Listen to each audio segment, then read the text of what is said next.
देखिए, छत्तीसगढ़ी बोली पार्ट 2 में हम लोग सबसे पहले तो भौगोलिक आधार पर छत्तीसगढ़ी का स्वरूप क्या है उसके बारे में पढ़ेंगे। दूसरा, दिशाओं के छत्तीसगढ़ी नाम क्या है उनको पढ़ेंगे। और तीसरा, बोलियों का जो व्यापक स्वरूप है चारों दिशाओं के आधार पर, उसको हम लोग इस वीडियो के अंतर्गत पढ़ेंगे। तो चलिए स्टार्ट करते हैं हमारी आज की वीडियो। भौगोलिक आधार पर छत्तीसगढ़ी का स्वरूप।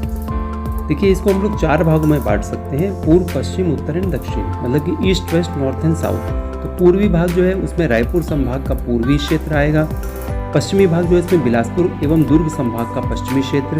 उत्तरी जो भाग है उसमें सरगुजा संभाग का क्षेत्र। और दक्षिणी भाग जो है उसमें बस्तर संभाग का क्षेत्र आएगा। इसके अलावा जो मध्य भाग है उसमें प्रमुख रूप से रायपुर संभाग के जो मध्य भाग वाला क्षेत्र है वो जो है आएगा किसमें, मध्य भाग के अंतर्गत। तो ये नेक्स्ट है दिशाओं के छत्तीसगढ़ी नाम। देखिए, जो पूर्वी दिशा है उसको छत्तीसगढ़ी में ऊटी कहा जाता है। पश्चिमी जो दिशा है उसको छत्तीसगढ़ी में बुड़ती कहा जाता है। जो उत्तरी दिशा है उसको छत्तीसगढ़ी में भंडार कहा जाता है। जो दक्षिणी दिशा है उसको छत्तीसगढ़ी में रक्सहू या रक्सेल कहा जाता है। ठीक है। और जो मध्य भाग जो है उसको कहा जाता है केंद्री। जैसे केंद्र बोलते हैं वैसे केंद्री जो है मध्य भाग को। तो ये चारों दिशाएं जो हैं और मध्य भाग, इनके जो नाम है इसको भी याद रखिएगा, क्योंकि बार बार इसको कंपटीशन एग्जाम्स में पूछता रहा है। फिर नेक्स्ट है जो बोलियों का जो व्यापक स्वरूप है छत्तीसगढ़ में। देखिए, जो पूर्वी भाग है उसमें जो बोली है प्रमुख रूप से उसको लरिया कहा जाता है। मतलब कि जैसे महासमुंद का भाग है, रायगढ़ का भाग है, जो गरियाबंद का भाग है, मतलब कि जो भाग जो है उड़ीसा से लगा हुआ भाग है, इसमें प्रमुख जो लरिया भाषा है, इसमें उड़िया जो भाषा है उसका प्रभाव देखने को मिलता है। ठीक है। जो पश्चिमी भाग में जो बोली जाती है उसको प्रमुख रूप से, व्यापक रूप से जो उसका नाम है उसको खलटाई कहा जाता है।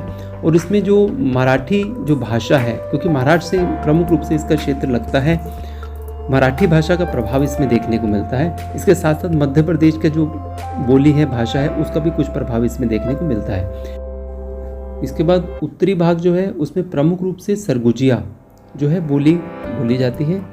और इसके जो उत्तरी भाग के जो सीमावर्ती जो जिलों के भाग हैं, जैसे कि सूरजपुर का सीमावर्ती भाग, बलरामपुर का सीमावर्ती भाग, जशपुर का सीमावर्ती भाग, ये क्योंकि उत्तर प्रदेश और झारखंड से लगे हुए हैं, इसलिए उत्तर प्रदेश और झारखंड की जो बोली है, जो भाषा है, उसका भी प्रभाव यहाँ के सीमावर्ती क्षेत्रों में देखने को मिलता है।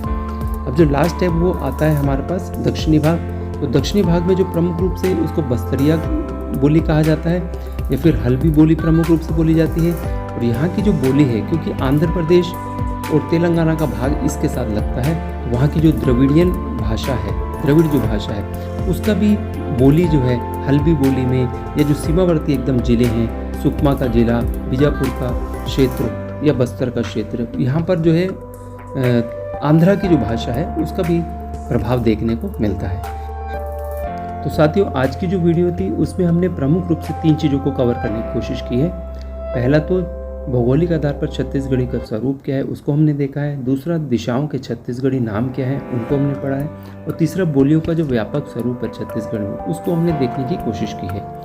तो इसी प्रकार आगे भी स्टेप बाय स्टेप हम लोग छत्तीसगढ़ से संबंधित जो अन्य टॉपिक्स हैं उनको हम देखने की कोशिश करेंगे। साथ ही जीएस के भी अन्य टॉपिक्स को हम धीरे धीरे कवर करने की कोशिश करेंगे। तो जितनी चीज़ें इसमें बताई जा रही हैं प्लीज़ इसको अपने नोट्स में ऐड करते चलें। तो चलिए आज की वीडियो को हम यहीं समाप्त करते हैं। वीडियो देखने के लिए आपका बहुत बहुत धन्यवाद। थैंक्स।